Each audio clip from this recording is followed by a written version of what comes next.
ప్రకాశం జిల్లా Chimakurthi police station వద్ద ఉద్రిక్తత నెలకొంది. ఇంటి నిర్మాణం విషయంలో రెండు వర్గాల మధ్య వివాదం తలెత్తడంతో న్యాయం చేయాలంటూ పోలీస్ స్టేషన్ మెట్లు ఎక్కారు. పరస్పరం పోలీసులకు ఫిర్యాదు చేసుకున్నారు. తన భర్తపై దాడి చేశారని, బాధ్యులపై చర్యలు తీసుకోవాలని పోలీసులకు ఫిర్యాదు చేస్తే తనపైనే ఎస్ఐ దాడి చేశారని మహిళ ఆగ్రహం వ్యక్తం చేసింది. తన జుట్టు పట్టుకుని విచక్షణ రహితంగా లాగారని ఆరోపించింది. పూర్తిగా తన వాదన వినకుండానే తనపై ఎలా దాడి చేస్తారని ప్రశ్నించింది. దీంతో పిఎస్ వద్ద కాసేపు ఆందోళన పరిస్థితి చోటు చేసుకుంది. అయితే మహిళ ఆరోపణలపై పోలీసులు ఎలా స్పందిస్తారో చూడాలి.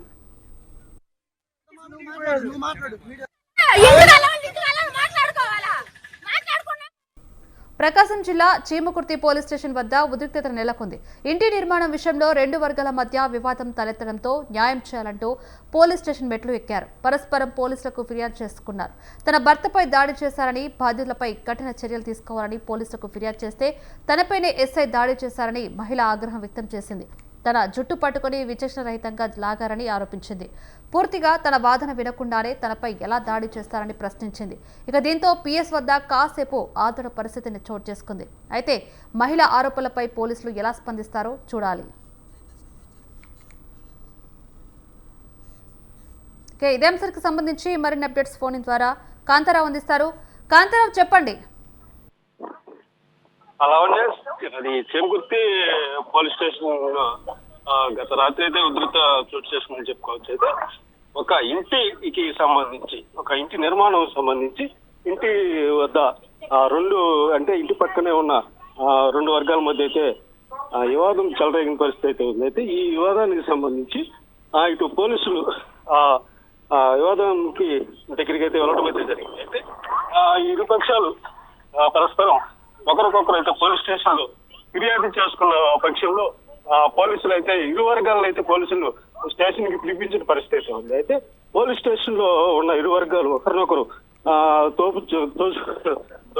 తోచుకోవడం, అలాగే వాగ్వివాదానికి దిగటంతో అయితే ఎస్ఐ అయితే వారిని వారించిన పరిస్థితి ఉంది. అయితే ఈ సందర్భంలోనే ఒక మహిళపై ఏదైతే ఎస్ఐ ఉన్నారో ఆయన వెంటనే ఆమెను అయితే తలపట్టుకుని లాగి జుట్టు లాగినని చెప్పేసి అక్కడ స్థానికంగా ఆ ఇరు వర్గాల్లో ఉన్న ఒక మహిళ అయితే ఆరోపణ చేసిన పరిస్థితి ఉంది. అయితే ఇలా చేయటం తగదని చెప్పేసి ఆ మహిళ అయితే వారించిన పరిస్థితి ఉంది. అతని బంధువులు కూడా ఇక్కడ మేము ఇరు వర్గాలు వాదోపవాదనలు చేసుకుంటూ పోలీసులు ఫిర్యాదు చేశాము.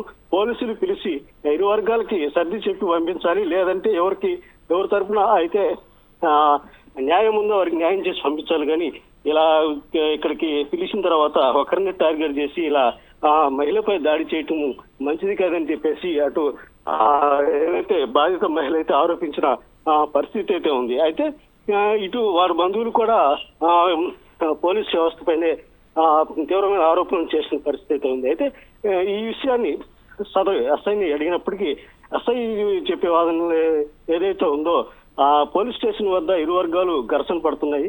ఆ ఘర్షణను మేము తప్పించే క్రమంలో ఆమెనైతే ఇట్లా ఏదైతే మేము అయితే వెనకలాగటం అయితే జరిగింది. కానీ ఆమె నా పైన తప్పుగా ఆరోపణలు చేస్తుందని చెప్పేసి ఎస్ఐ చెప్పడం అయితే జరుగుతుంది. కానీ అక్కడ ఉన్న మహిళ మాత్రం అలాంటిది కాదు, ఆమె గారు ఏకపక్షంగా వేరే వర్గానికి సపోర్ట్ చేస్తూ మా పైన దాడులు చేశారు, నన్ను అట్లా జుట్టుపట్టుకొని లాగారని చెప్పేసి ఆరోపణలు చేస్తున్న పరిస్థితి ఉంది. ఏది ఏమైనప్పటికీ రాత్రి జరిగిన ఈ వ్యవహారంలో ఇటు పోలీసులు అత్యుత్సాహం చూపించారని ఇటు పక్క బాధిత వర్గం చెప్తున్నప్పటికీ ఇటు పోలీసులు అయితే అలాంటి లేదు, ఇది కావాలని వ్యక్తిగతంగా మా పైన ఆరోపణలు చేస్తున్నారని చెప్పేసి ఇటు పోలీసు ఉన్నతాధికారులు చెప్తున్న పరిస్థితి ఉంది. Lavanya, right. Thank you Kantharao.